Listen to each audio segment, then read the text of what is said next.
2 days after the Radio Shack owner sold him the voice recorder, Brooks Houck walked into the police station to answer questions about his missing girlfriend. The detective watched from another room as Houck sat down, adjusted something in his pocket, and began his statement. That same audio recorder, purchased specifically for this interview, was running the entire time. While Brooks Houck was recording the police were recording him, and what neither of them knew was that a 13-second phone call made at midnight was about to unravel everything. Crystal Maria Rogers was born in 1980 and grew up in Bardstown, Kentucky. The firstborn daughter of Sherry and Tommy Ballard, Crystal was a devoted mother to 5 children. Her mother said she was sweet, that she would do anything for anybody, and that she looked at everyone the same. In 2015, the 35-year-old was living with her boyfriend Brooks Houck, their 2-year-old son Eli, and her other 4 children. Brooks Houck owned rental properties and ran a construction company. He'd been with Crystal for years.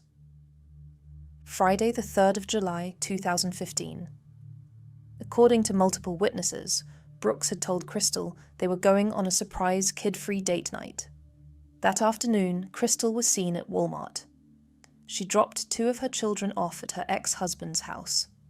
Then, around 7 p.m., Brooks drove Crystal and their young son Eli to the Houck family farm on Pascal Ballard Lane.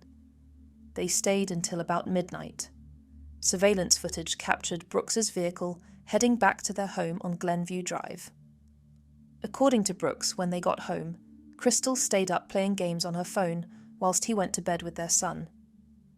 When he woke up the next morning, she was gone. Sunday the 5th of July. Crystal's family had been trying to reach her all day on the 4th. The calls went unanswered. Sherry began to worry. Crystal never went anywhere without her children. Sherry filed a missing persons report with the Nelson County Sheriff's Office. That same day, someone spotted Crystal's maroon Chevrolet Impala on the side of the Bluegrass Parkway near mile marker 14. They called Tommy Ballard, Crystal's father. When Tommy arrived at the scene, he found the car with a flat tire. Inside were Crystal's keys, her purse, and her mobile phone. The phone was uncharged and had been turned off. Finding Crystal's phone in that car got me thinking about how exposed our personal information really is. This is a data broker report. 11 pages of your information that companies collect and sell without your consent. Phone numbers, addresses, family members, financial details. Data brokers make billions doing this with zero effort to stop scammers and stalkers from buying it. When I cover cases involving stalking and people whose information was used against them, I can't ignore how vulnerable we all are. Which is why I'm sponsored by Aura on this video. Aura identifies which data brokers are selling your information and automatically removes it from these sites and keeps it off. They offer more features than any competitor at the same price. Dark web monitoring, real-time fraud alerts, and $5 million in identity theft insurance with US-based experts available 24/7. Try Aura free for 14 days at aura.com/theguiltycrime. In those 2 weeks, they'll scrub your personal information off these data broker sites. I'm not leaving myself vulnerable, and you shouldn't either. Crystal's abandoned car with her phone inside was just the beginning of what investigators would uncover. Detective John Snow from the Nelson County Sheriff's Office took the lead on the investigation.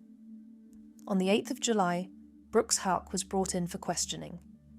He sat down in the interview room and spent roughly an hour and a half writing out a full statement detailing what happened on the 3rd of July. He wrote about the farm, about meeting with people for work, about normal activities. What he didn't mention was that several of the people he claimed to have met with would later testify they hadn't seen him that day. As Brooks read his statement aloud, Detective Snow observed from another room. Snow noticed Brooks was adjusting something in his pocket. When the interview concluded and Snow reviewed the footage, it became clear. Brooks had been secretly recording the entire interview, but the interview was interrupted. Brooks's older brother, Nick Houck, a Bardstown police officer at the time, rang mid-interview and told his younger brother to leave. Brooks walked out. Nick was called in for questioning the next day. Police began to suspect he might also be involved. Within days of Crystal's disappearance, the Nelson County Sheriff's Office executed a search warrant at the Houck family farm. According to Detective Snow, this was the last property Crystal had been seen at. Officers combed through the 30-acre site, but wouldn't say what they did or didn't find. It would be the first of many searches on Houck-owned land. The community rallied. Hundreds of volunteers searched on foot through fields, rivers, and ditches. Electronic billboards around Bardstown showed Crystal's face instead of advertisements. People wore pink ribbons, Crystal's favourite colour.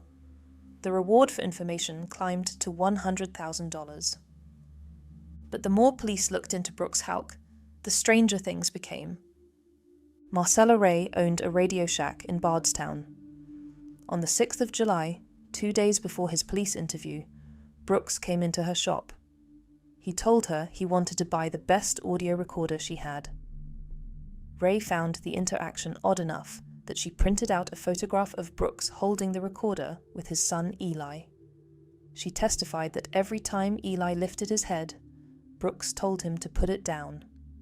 5 years later, in 2020, Ray contacted the FBI about the encounter. The audio recorder wasn't the only peculiar behaviour. Mary Mattingly, who lived across the street from Brooks and Crystal's home on Glenview Drive, noticed something in the week after Crystal disappeared. She saw Brooks' mother Rosemary and his brother Nick at the house nearly every day, despite never seeing Rosemary there before. One day, Mattingly watched as Rosemary and Nick turned their cars around so the boots faced the home's basement. Nick then carried 4 white bags from the boots into the house. Mattingly also witnessed Rosemary dumping Crystal's purple flowers out of their pots. On the 16th of October, 2015, Nick Houck was fired from the Bardstown Police Department. Chief Rick McCubbin put him on leave after his interference in the investigation, but the termination came after he failed a polygraph test about his knowledge of the events leading up to Crystal's disappearance. In December 2015, another name emerged. Danny Singleton, who'd worked for Brooks Houck in construction for nearly 15 years, was arrested. He was charged with perjury for lying to a grand jury about his whereabouts during the time Crystal went missing. The charges were later downgraded to false swearing, and he spent a year in prison before being released early on probation. But what Singleton would later reveal was far more disturbing than his lies. For 16 months, Tommy Ballard made finding his daughter his life's mission. He created Team Crystal, a group of Bardstown community members dedicated to bringing her home. He kept detailed records, conducted his own investigation, and was vocal about his belief that Brooks Houck was somehow involved in his daughter's disappearance. The morning of the 19th of November, 2016. Tommy was preparing for a hunting trip on family property next to the Bluegrass Parkway with his 12-year-old grandson, Crystal's eldest son. Under cover of darkness, an unknown subject fired one shot that hit Tommy in the chest. He was killed instantly. His own gun was never fired. Police ruled out suicide and cleared the grandson of any involvement. Tommy Ballard's murder remains unsolved to this day. His widow Sherry was now left to carry on the search for their daughter alone. She had lost Crystal. Now she had lost her husband. The pain was unimaginable, but Sherry refused to give up. At Tommy's funeral, and in the months that followed, she vowed to continue what her husband had started. In April 2016, before his death, Tommy had made a Facebook post asking for information about a white Buick that had been seen near the Houck farm the night Crystal disappeared. An IRS agent investigating the case, Jamie Brooks, looked into Tommy's claim. What he found was significant. The white Buick belonged to Anna Whitesides, Brooks Houck's grandmother. Records showed that Nick Houck and Anna Whitesides sold the car just 4 days after Tommy's Facebook post. At the 2023 pre-trial hearing, prosecutor Shane Young revealed something else. Authorities believed they were in possession of the gun that killed Tommy Ballard. The rifle had been purchased from Nick Houck, who sold it using the fake name Nick Ballard. The caliber of the rifle matched 4 out of 5 criteria for the weapon used to kill Tommy. To date, Nick Houck has not been charged with any crime in Tommy Ballard's death. In 2019, the FBI took over the investigation. Agents conducted multiple searches in Bardstown, including at a subdivision where Brooks Houck's construction company had built several houses shortly after Crystal's disappearance. In August 2021, using jackhammers and cadaver dogs, they recovered an item of interest from concrete at one of the homes. The FBI never disclosed what was found, but the investigation was accelerating. It wasn't until September 2023, more than 8 years after Crystal vanished, that the first arrest was made. Joseph Lawson, 32 years old, was indicted on charges of conspiracy to commit murder and complicity in tampering with physical evidence. 3 weeks later, Brooks Houck was arrested. The bond was set at $10 million. In December 2023, Joseph's father, Steve Lawson, who also worked for Brooks, was arrested on the same charges. The arrests came down to one critical piece of evidence: a phone call. At around midnight on the night Crystal disappeared, Joseph Lawson's mobile phone pinged repeatedly, trying to reach his father Steve. When Steve finally answered, he made a 13-second call to Brooks Houck. Cell tower analysis showed that Steve's phone was near the Bluegrass Parkway at the time, in the exact area where Crystal's car would be found. When investigators interviewed Steve Lawson in 2015, he initially denied being on the parkway that night. Later, he admitted it. He told police that Joseph had rung asking to be picked up. When Steve arrived, he found Crystal's Impala with a flat tire. His son was there. Steve said he got into the car and moved the driver's seat forward because Joseph was taller than Crystal. He claimed he did this to cover up that his son had been driving it. The prosecution would later argue that Joseph Lawson had been driving Crystal's car, trying to move it away from the farm when the tire went flat. That's when he rang his father in a panic. Steve picked him up, moved the seat to make it appear Crystal had driven there herself, and left the car abandoned with her belongings inside. But there was more to the story. During the trials that would finally take place in 2025, a witness named Danny Singleton took the stand. This was the same man who'd been arrested for perjury back in 2015. He testified that weeks before Crystal disappeared, Brooks's mother Rosemary Houck approached him at a construction site. She asked him if he knew anyone who could help get rid of Crystal. Singleton told her that with enough money, you could get anything done in that town. The defense tried to discredit Singleton. They pointed out he was an alcoholic and drug user at the time. But when the prosecutor asked Singleton to reaffirm his testimony with all his heart, he did. Other witnesses painted a picture of a family closing ranks. Audio recordings were played in court of Brooks and Rosemary Houck, discussing Nick's police cruiser, which had been seized by investigators. In one recording, a worried Rosemary asked, "What about the blanket?" It emerged that multiple members of the Houck family, including Nick and Rosemary, had secretly recorded their own grand jury testimony. Some of the recordings were found hidden in Rosemary and Nick's homes. Prosecutors argued they wanted to make sure everyone towed the line. Rosemary Houck has never been charged. Neither has Nick. During Brooks's trial, Rosemary was noticeably absent from the courtroom, despite attending multiple pre-trial hearings. Cell phone records told another damning story.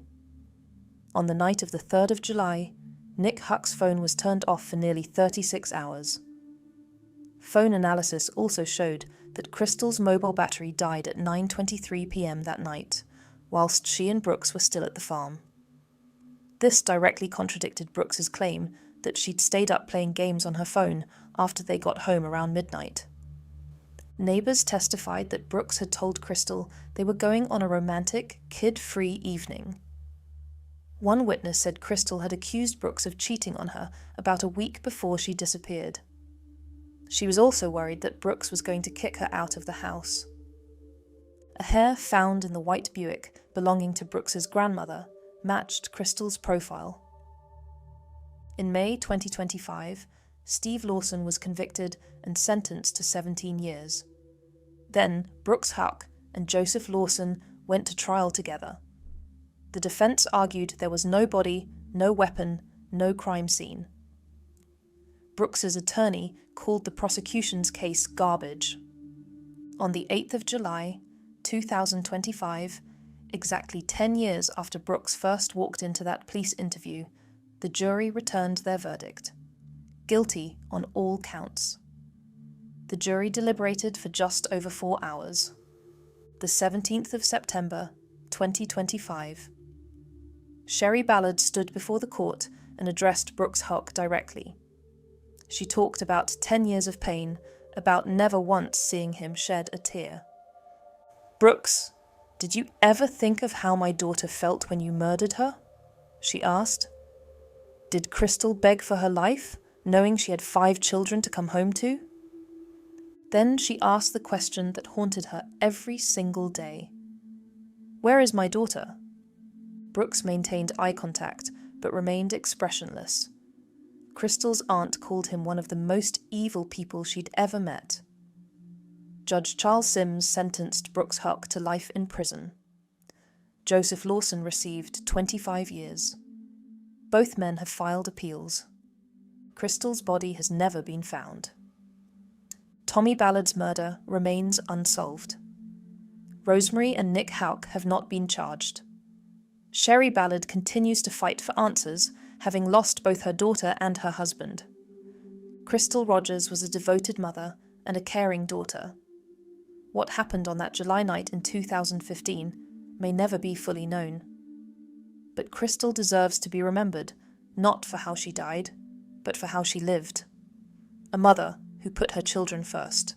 A woman whose absence has left a hole that can never be filled.